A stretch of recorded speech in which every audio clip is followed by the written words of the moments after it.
Hello दोस्तों, मैं आप सभी का स्वागत करता हूं आपके अपने हिंदी स्टेनो चैनल में।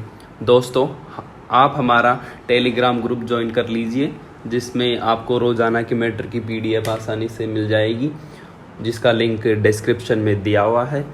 तो अब डिक्टेशन स्टार्ट करते हैं। डिक्टेशन स्टार्ट होगी 5 सेकंड बाद।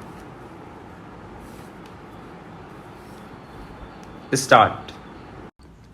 न्याय का संबंध सामाजिक व्यवस्था से है और उसका सरोकार जितना व्यक्तिगत अधिकारों से है उतना ही समाज से भी है। स्टॉप। न्याय हमेशा विधि के अनुसार और नैतिक होना चाहिए। स्टॉप। साथ ही न्याय करने हेतु एक न्यायिक तंत्र होना चाहिए जो उचित अनुचित का निर्णय कर सके।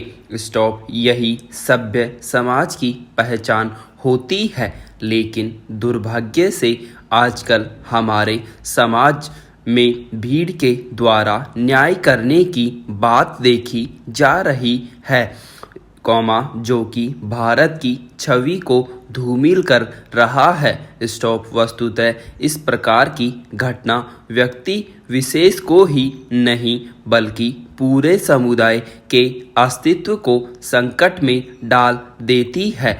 स्टॉप। पैरा। मॉब लिंचिंग सामूहिक नफरत से जुड़ा एक ऐसा अपराध है जिसमें एक अनियंत्रित भीड़ द्वारा किसी दोषी को उसके किए गए अपराध के लिए या कभी कभी अफवाहों के आधार पर बिना अपराध किए उसे उसी समय सजा दी जाती है अथवा पीट पीट कर मार दिया जाता है। स्टॉप। मॉब लिंचिंग में लिंचिंग शब्द संयुक्त राज्य अमेरिका से आया है। स्टॉप। लिंचिंग शब्द का अर्थ होता है किसी को दोषी करार देकर उसे बिना किसी कानूनी प्रक्रिया का पालन किए मृत्युदंड देना।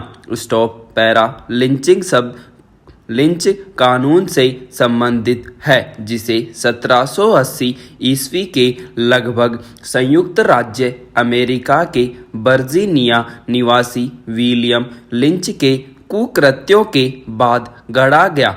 स्टॉप। विलियम लिंच एक न्यायाधिकरण बनाकर तथा स्वयं न्यायाधीश बनकर बिना कानूनी प्रक्रिया का पालन करते हुए आरोपियों को मौत की सजा सुनाता था। स्टॉप। इस न्यायाधिकरण के सर्वाधिक शिकार अफ्रीका मूल के व्यक्ति हुए जिन्हें सार्वजनिक रूप से फांसी दी जाती थी। स्टॉप। समय के साथ इस कुप्रथा का विस्तार होता गया।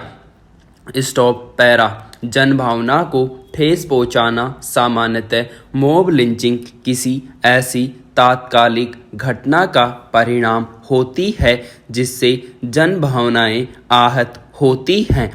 स्टॉप। जनभावना को ठेस पहुंचाती है तो लोग सामूहिक रूप से हिंसा पर उतारू हो जाते हैं। स्टॉप। यद्यपि भीड़ का उद्देश्य दोषी को केवल शारीरिक पीड़ा पहुंचाना होता है, परंतु हिंसा में लिप्त हो जाने पर नियंत्रण नहीं रह पाता है।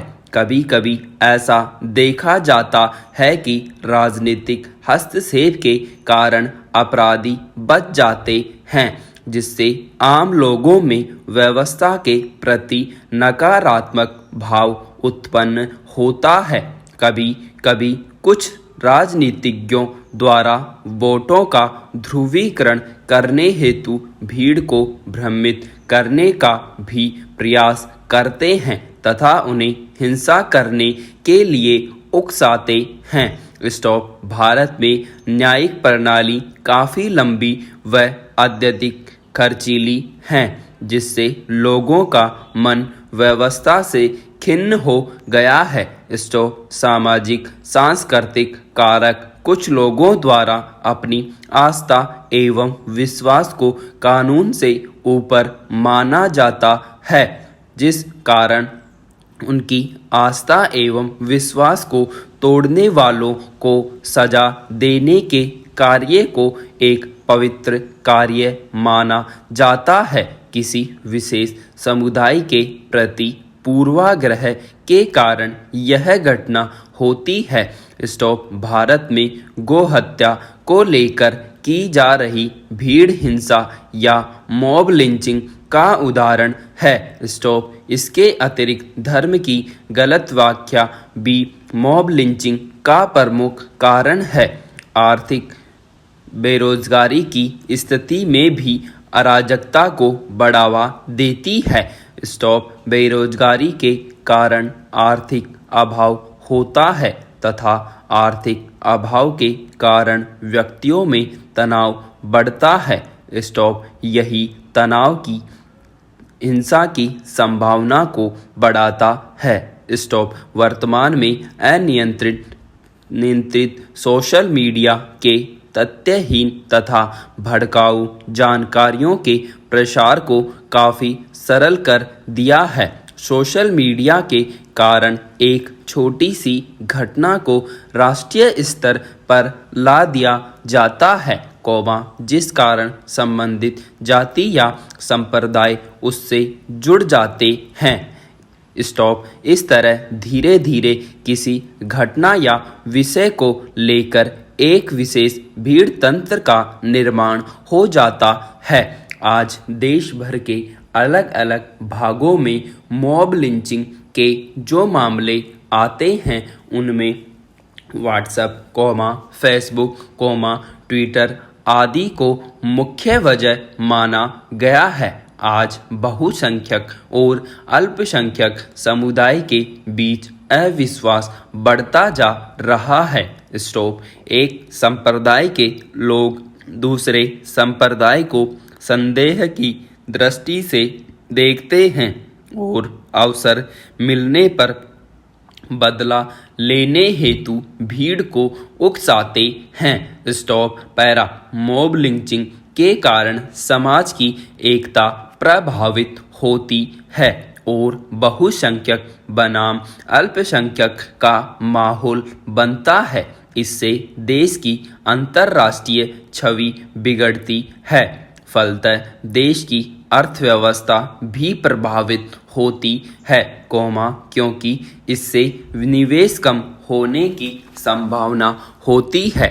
स्टॉप मॉब लिंचिंग कानून व्यवस्था के लिए एक प्रमुख चुनौती प्रस्तुत करता है, साथ ही न्याय व्यवस्था पर भी प्रश्न चिन्ह लगाता है। स्टॉप इससे समाज में हिंसा तो फैलती ही है, साथ ही हिंसा से पीड़ित परिवार को मनोवैज्ञानिक एवं आर्थिक दबाव भी झेलना पड़ता है।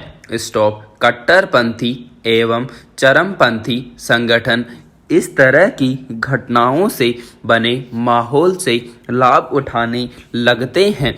इस प्रकार कहा जा सकता है कि मॉब लिंचिंग समाज एवं राष्ट्र की छवि को धूमिल कर देती है, साथ ही इससे विकास की वृहद संकल्पना पर प्रश्न चिन्ह उठता है। स्टॉप पैरा मॉब लिंचिंग की बढ़ती घटनाओं को देखते हुए सुप्रीम कोर्ट ने संसद से मॉब लिंचिंग के खिलाफ एक सख्त कानून बनाने को कहा है। सुप्रीम कोर्ट के अनुसार कोई भी नागरिक स्वयं में कानून नहीं बन सकता। स्टॉप लोकतंत्र में भीड़ तंत्र की अनुमति नहीं दी जा सकती। स्टॉप साथ ही न्यायालय ने सभी राज्य सरकारों को सख्त आदेश दिया कि वे संविधान के अनुसार काम करें। स्टॉप सर्वोच्च न्यायालय ने सरकार को सोशल मीडिया पर भड़काऊ भाषण, संदेश तथा वीडियो इत्यादि को लेकर भी निगरानी करने का निर्देश दिया है। स्टॉप सोशल मीडिया को लेकर सुप्रीम कोर्ट का निर्देश यह बताता है कि आज समाज में मॉब लिंचिंग तथा धार्मिक असहिष्णुता इत्यादि को बढ़ाने में सोशल मीडिया की कितनी बड़ी भूमिका है। स्टॉप पैरा वर्तमान में मॉब लिंचिंग जैसी घटनाओं से निपटने के लिए विशेष कानून नहीं है। स्टॉप।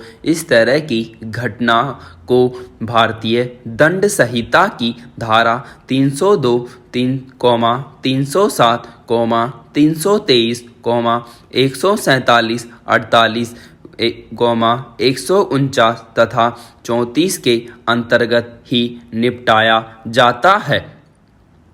स्टॉप। इसी प्रकार CRPC की धारा 233 ए में भी इस तरह के अपराध के लिए बेहतर कानून की बात तो की गई है, लेकिन स्पष्ट रूप से कुछ नहीं कहा गया है। स्टॉप।